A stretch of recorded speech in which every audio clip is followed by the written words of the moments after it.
It's not necessarily the culmination of all of this time and work over the course of the entire semester. Sometimes it's just those little aha moments, and I really value those. I'll give you an example. I was giving a lecture just this past week, and I was going over this fairly complicated theory for understanding human behavior on social media, and I wasn't getting the best body language in the room, the best nonverbals, and then a student posed this question to me of, oh, would this help to explain? And then she gave this great example, and just aha moments started happening all over the room, just because they came at it from a little bit different direction, which is, I think, a great thing.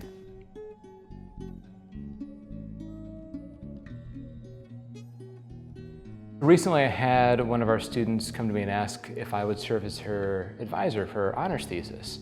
And I was a little thrown off at first because she'd spent most of her time in our program focusing on learning how to be a good scriptwriter, which is something very far outside of what I do. I do social media and analytics, and I was puzzled. I said, okay, why? And it turned out she'd written this web series and wanted to produce it and distribute it digitally as part of her thesis, but then collect all the analytics data from YouTube and Facebook about engagement with the property, crunch those numbers, and determine whether or not it was a viable way for student media to be distributed in this day and age. And I thought, okay, this could be a really interesting project. And the project turned out just phenomenally in all respects, but just earlier this week, she won a first place award for Best Webisode from the Broadcast Education Association.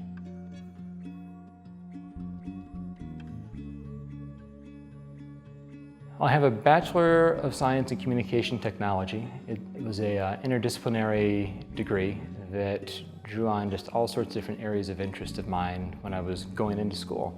It involved traditional media, print, radio, TV, but also new media, graphic design, photography. I went into the program because I wanted to train to go into a career in web and multimedia production. And I felt like I had done a really good job doing that, and the program had prepared me well. And just about when I was about to graduate, the bottom fell out of the dot-com industry. The bubble burst. All the jobs dried up very, very quickly for what I'd been hoping to do. And an advisor recommended that I stick around and enroll in the master's program, that he thought it would be a really good fit for me.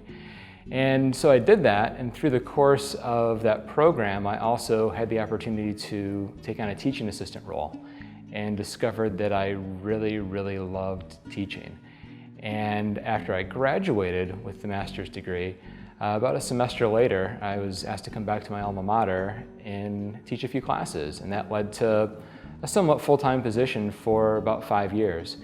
And at that point, my interests were shifting a little bit, and I was becoming really, really interested in how these new forms of participatory media were changing things, how people were using tools that were new and revolutionary at the time, like MySpace, to interact with their friends, and how that might be changing some certain dynamics and behaviors. Around that time, Facebook was also out, but still just college campus only. And so I decided I wanted to go further with my education, and I went back for a Ph.D. in Media and Information Studies.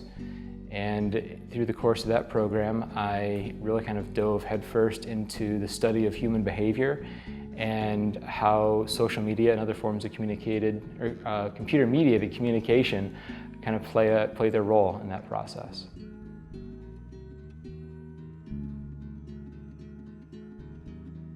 The research I focus on has to do with social impacts of new media primarily, and I really focus quite a bit on the human behavior component, so trying to understand motives for using different kinds of social media platforms. Very recently I've been working with some colleagues to look at this concept called context collapse. It's this idea that in a social media environment like Facebook, you have all these different audiences that before systems like Facebook, you never saw at the same time. So you're there perhaps with parents, grandparents, your high school friends, your college friends, your work friends and acquaintances, neighbors, all these different audiences are in one place. And what do we do as communicators in those situations to deal with it? How do we craft the messages that we post, knowing that we have a very, very diverse audience?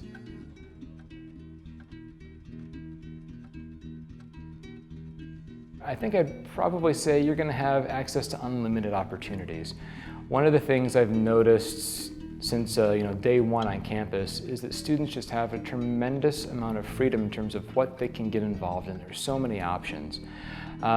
Within the program I teach in, we have a number of outlets for students to get involved, making television and radio programming, but other places on campus as well are just as active with their students.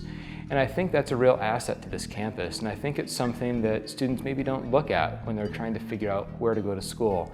They've narrowed it down, they've got good programs figured out at a few different places, but I think that's one of those real kind of added bonuses of UW Oshkosh that I think could push it over the edge for someone and make it their #1 choice.